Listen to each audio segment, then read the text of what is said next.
Welcome, welcome, welcome, everyone, to the Women's Empower Network.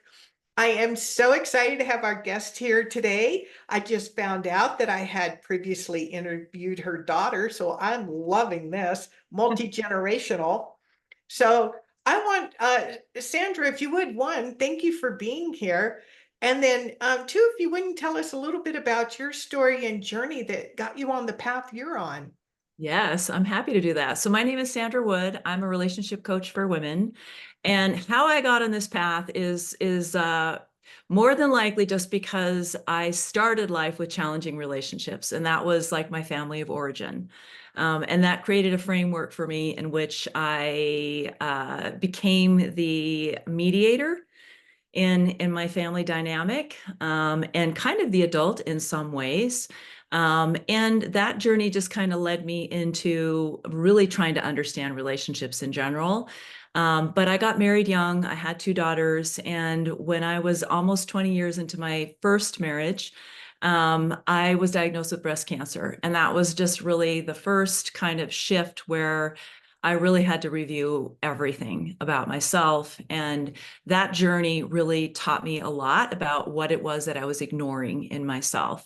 And really, a lot of it was that I didn't have a great relationship with self. I was living my life for others, people pleasing, doing all the things that women do, as we're kind of conditioned to do. And so that kind of health crisis had me further reflect on why am I here?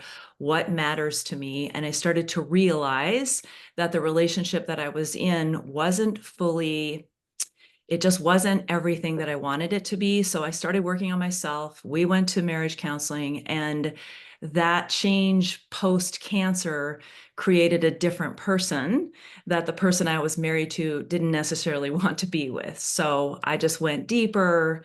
And he was pretty satisfied with the way things were. So it created a gap.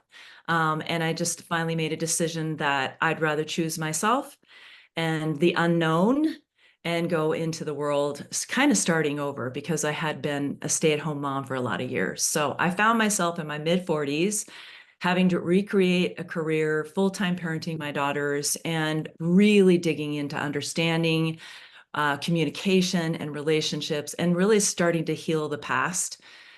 Because I realized that part of the loop of being stuck in that first marriage was because I hadn't moved forward in a lot of ways as well. So that's really kind of how I got started on this. And then it really blossomed from there. And so how long have you been into this? Not, where you were doing this business or this coaching as a Yeah. full-time, as your main thing Yes. now? Well, so I started full-time coaching in 2005 when no one knew what a coach was. Right. Just coaching everybody and everything. And so I started my business post-divorce, but then the stock market crashed and I had to really kind of put it down for a while and go back into the work. The work that I did was nonprofit management and leadership. So I went back into that. But I brought coaching with me. I've brought coaching with me everywhere that I've gone. In fact, before I even got divorced, I was a doula. So I was helping women with home births and hospital births. So I've always just been in this role of wanting to assist through this kind of coaching modality. So really I've been doing it a long time, but because I went back into the arena of working for others, I continued to do that, got my daughters through high school, through college. And then I also during that time manifested my soulmate. Oh, Um, and so, but in 2020, I was in healthcare and I just decided that I could not work for anyone ever again. So I just stepped out of it and came back into this arena where everything has changed, gone digital. It's a whole new world out here. So really for 4 years, I've just been in this mode of relationship coaching. And really, when I started and came back, the first place I started was helping women leave unfulfilling or toxic relationships. So I really kind of started there. So I was helping women do this deep, hard work. And then how I landed here now, which is my passion, which is really helping mid-age women manifest their soulmate, is because all those women that I helped and they healed and they left and they got kind of reestablish their life, then they started coming to me asking, can you help me do that part? So now I get to do that fun piece. But really, I just love helping women understand how to have healthy relationships. And first of all, really how to set boundaries. So I kind of claim myself as the badass boundary queen because this is something women need really bad. Yeah. Well, it goes hand in hand with what you said earlier is that, we're caretakers and we're always taking care of everybody else, and we put ourselves last, even if we put ourselves last. Yes. Yes. And so this is where I love working with women mid-age. And that's like late 40s, mid 60s. It depends on when you call yourself middle age, but I Right. feel like it's, a lot of women have had previous experiences or marriages where, they were being that kind of person showing up for everyone else. And then in my story, I had to kind of reinvent myself, go back into work and kind of go into masculine energy in a way, which was caring for my daughters, working, paying the bills, doing all those things. And I know a lot of women were like me, they kind of shut that door because they were busy dealing with other things. But then they hit a place where it's like, wait a minute, I really want a companion. And I have a lot of women say to me, actually, I don't want to die alone. So then it's kind of fun then to play in that arena because women have already learned so much, but they may be really excelling in all other areas of their life, but they shut that door because maybe it was painful or they didn't have a great experience or they don't trust people anymore, to kind of open that up again and re-examine how they could create a partnership that is in alignment with who they are now, because we change, right, as we Right. grow. Yeah. It's funny that we're having this particular conversation because I was just talking to a young man a couple days ago, Mhm. and he's like in his 40s and he's single, and they have the flip side of challenges too. And Yes. and so I was kind of like, well, what do you think your role is? And it says, provider and protector. He says, Mm. but because I was telling him what I do, Women's Power Network, and immediately his mind jumped to feminist, and we Oh, don't need men. And oh gosh, no. no, that's well, because his last relationship was somebody who owned her own business and everything, and just Uh-huh. excuse me, audience, but I'm just going to say it, used him as the boy toy. That's what I Oh, call it, okay. Mm. and Yeah. so he wanted a real relationship too. So Yes. Yeah. Yeah. there's a new, there's, so, the traditional, like, it sounds like what you were, your Mhm. first marriage was, he was the provider and Yeah. protector. So Yeah. now it's like defining the new roles for us and for them.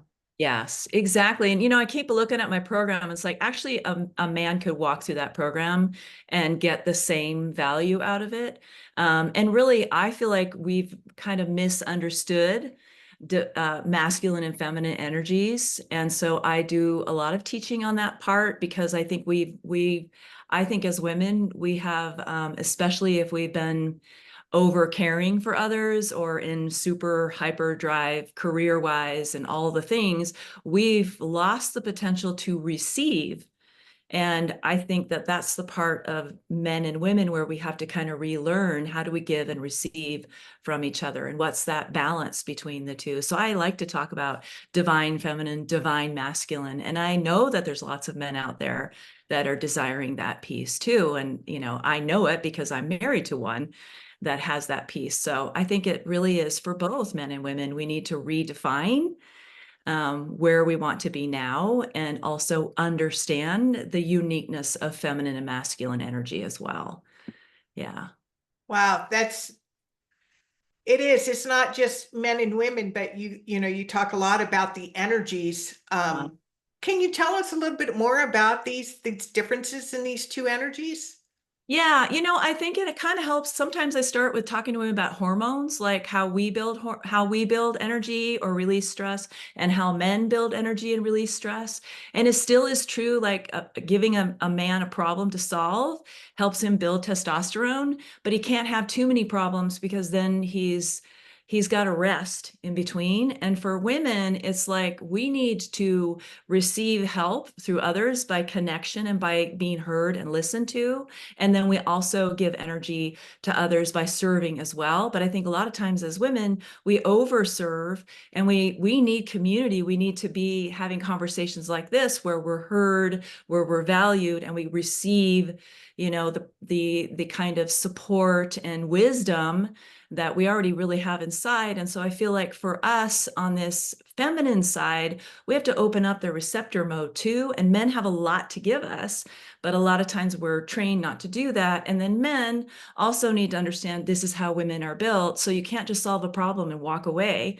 Like you can help solve a problem, but you also need to be, I mean, he can't be everything for you, but Right. he needs to understand that there's really good active listening and, really giving the space for that. I know in my relationship, sometimes I get so internal, I'm busy, I'm working with clients, I'm reading, doing all my things, and my guy will come to me and just tap me on the shoulder and say, I think it's time for you to start talking. Because he knows if that doesn't happen, then I'm not really getting the support and I'm walling myself off from getting support. So I think it's just understanding these dynamics and that we're really built these ways hormonally. And so we really need to look having and how can men and women support each other in those ways. Does that make sense? It totally does. It Okay. does. It's funny because Mhm. I'm a widow now, but my late husband, he was my best friend, and we were friends for a really long time before we became a couple. Oh, wow. And I've always been kind of an alpha male. I was a single mother and Yeah. running my businesses, and I can deal with a lot. Yeah. And I would give him a call and say, "Hey, are you at the shop?" And he'd say yes because he had his own business. And I says, "I need a hug." This, Hmm. and so he was a great hugger. And I used Nice. to live for those hugs. And he says, Yeah. "Well, tell me all about it." I says, "I really don't need to talk about it. I Just just need a need a hug. hug."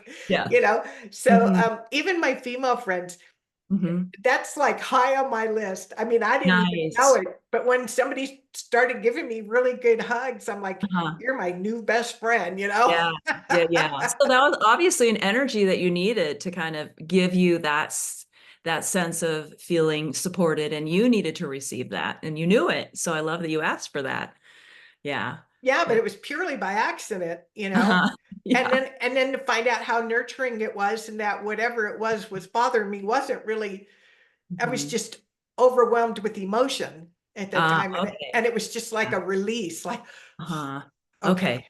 it's gonna be Reset. fine. Pat me, Yeah. like pat me on the back, send me on my way, Uh-huh. Yeah. I love that. I love that. Yeah. I just think there's so much about the, couple partnership relationships that we don't get taught any of this stuff. I mean, my parents, they came out of the depression, and so communication wasn't really a thing. It was just more survival. And so their communication style was very they didn't know how to deal with conflict. So it was either they said nothing or they exploded. There wasn't this, and I mean, they weren't like that all the time, but that was just what I perceived and what I witnessed. So when I walked into my marriage, I had no idea how to handle issues, and neither did my first husband.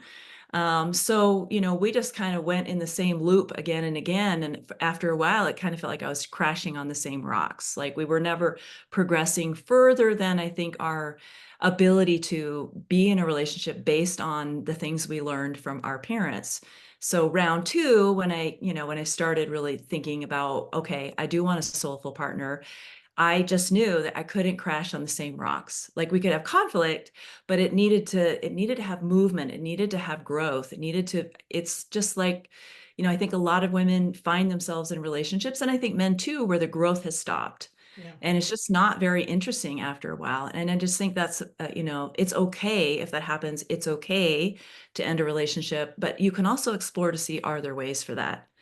Can you get past those rocks, but yeah, that was something that just really stuck with me as a really important thing. I still crash on rocks with my husband now, but there we have communication skills, we have kindness, we have love, and we have the knowingness that we always get through that. So and those really over time have become less and less and less, just because we become more masterful at our relationship together. And this is what I want for women.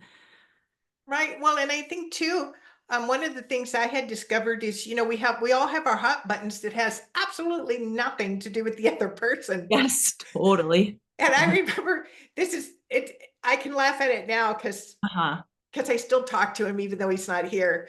Uh-huh. Um, Okay. it's towards the end, he would. There's just this one thing he would do, and I would just react. And I says, Mhm. damn it, I wish you were going to stick around longer. Now that I noticed I do this, I don't know why I do it, but I wanted to practice not to do it Not doing anymore that. Yeah. Yes. because Yes. because I don't know what it was about, but Uh-huh. I knew intuitively it had nothing to do with him, Yes, and it was like, why exactly. is that triggering me? You Yeah. know? I think that's when we become more masterful at ourself is when we notice those things. And that's why I love Brené Brown so much because she really talks a lot about the armor that we've created to endure life. And by the time we hit middle age, it's fallen off. The wheels are falling off the bus. But I think it's really helpful to go into a relationship kind of knowing what those are with yourself and then being able to unpack that in a safe environment. And that I didn't have in my first marriage. I have that now with my soulful partner because I can be like, wait a minute, I think this is all me.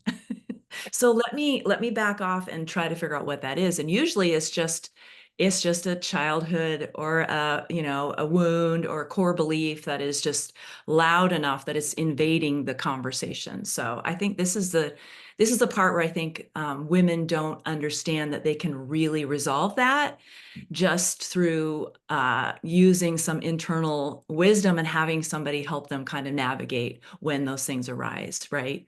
Right? It's like you don't know what you don't know. Yeah.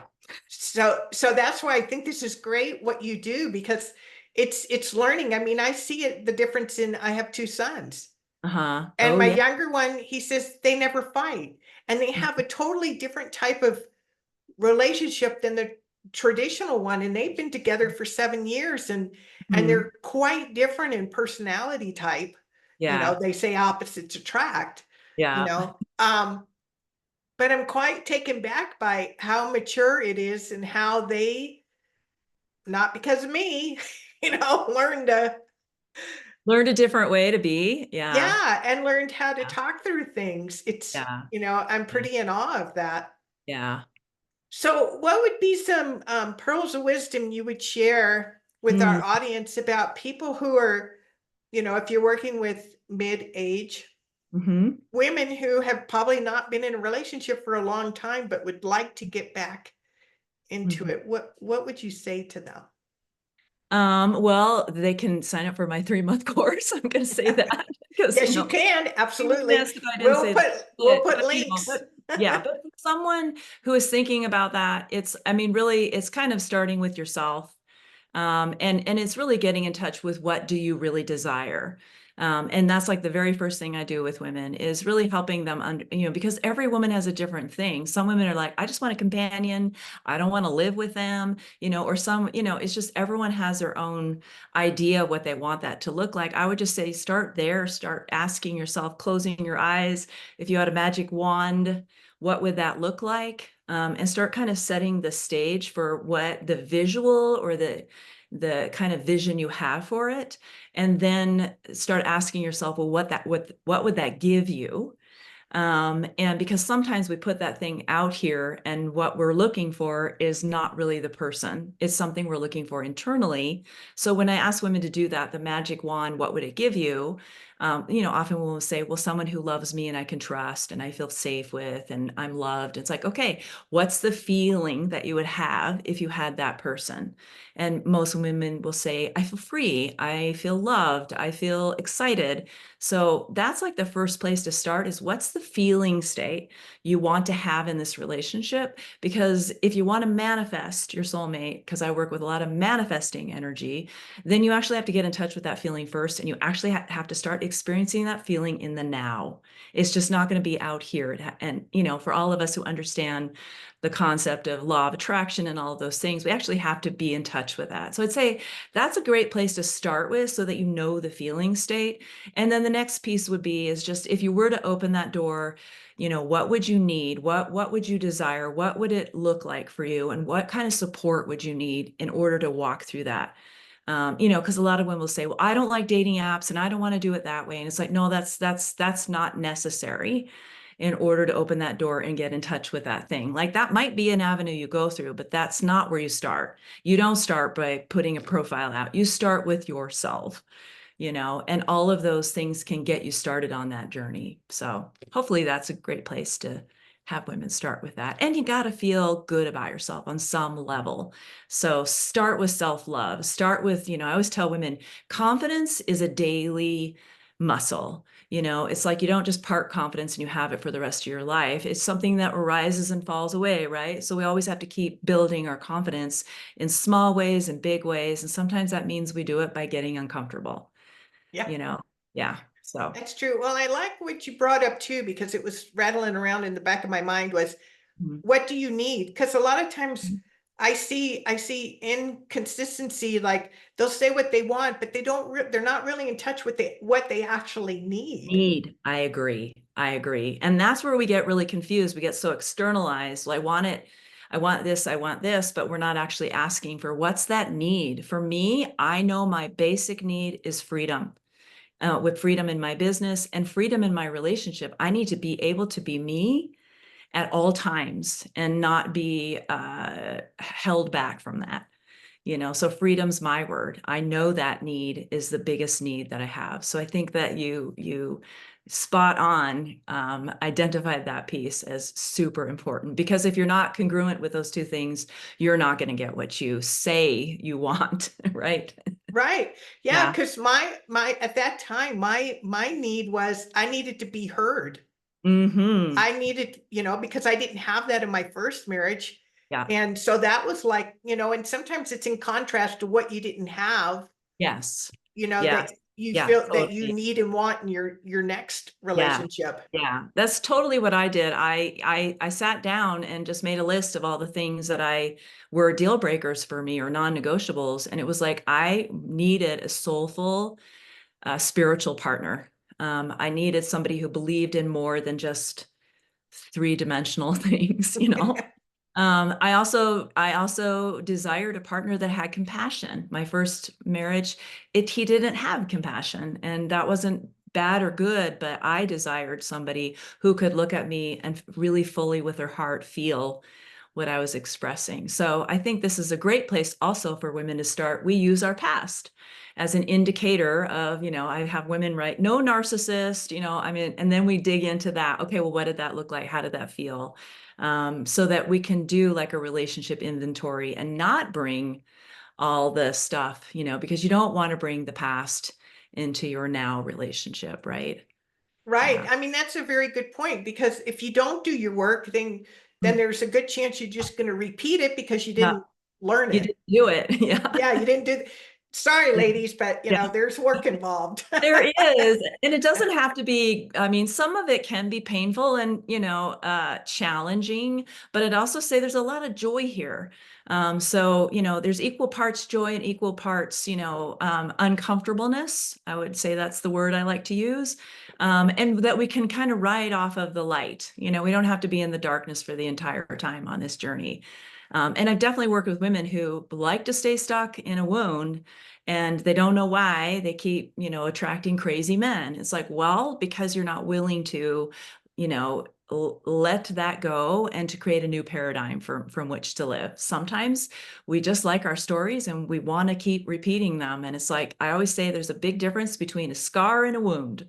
Right. So we all have scars and we have wisdom from our scars. We don't have to let them go, but wounds, they just repeat the same problem. I call it looping. Yeah, totally looping. Yeah. Yeah. And a lot of us humans loop a lot, Yeah. and I just don't like to stay too long in a loop. Right. And I want to Right. help women extricate themselves from the loops that they get in, because what I see in women is, I mean, I think that my passion really is seeing love in all women and seeing just how amazing they are. And so often I just talk to women who can't even see that. And it's kind of heartbreaking. But I feel like a big part of why I like this work is because if they can just lean into my feeling and the light of how I see them, then eventually they're like, oh my God, it's like, yes, see, you're amazing.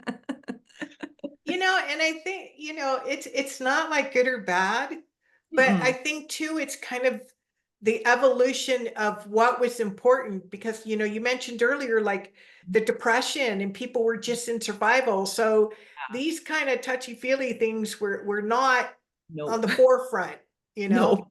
They So were weird. so yeah, so or you're too sensitive or whatever. But and I Yes. think as we evolve as a species, and I Hmm. do believe we are, Hmm. otherwise we wouldn't see so much contrast. Yes, Um, exactly. yeah, you know, um, yeah, that's it's just part of the evolution of our growth. And so yeah, I don't hold anything animosity towards my folks at all. They were doing the Yeah. best they could with Yes. Yeah. what generation they were raised in and what they were taught. And so Yeah. it's exciting that we can take this to a whole new level now. Absolutely, absolutely. And I believe strongly that when women do this work themselves, they actually heal generational trauma. They change, their children change. I mean, you're talking about how amazing your son is. I'm just going to say that you working on yourself really probably impacted that in ways that you can't even see. Right. But I just think that this is, I mean, I had many challenges with my parents. I have a lovely relationship with my 85-year-old parents, and they actually see me now, but it's because I did that, you Right. know. And it's a huge gift to be able to love somebody who you feel have harmed you in some way, you know. It's like a full circle thing. Like it's done, it's over. It's not in real time anymore. So, yeah. It is. That's so beautiful. So before we go though, you want to tell us a little bit about, you mentioned quickly that you have a 3-month program. Yeah, I have a 3-month program called Manifest Your Soulmate Now. It's actually rolling out in October. And I am like in a scramble. I'm redoing all of my website and stuff. So I actually don't have links to give you right now, but they're coming really soon.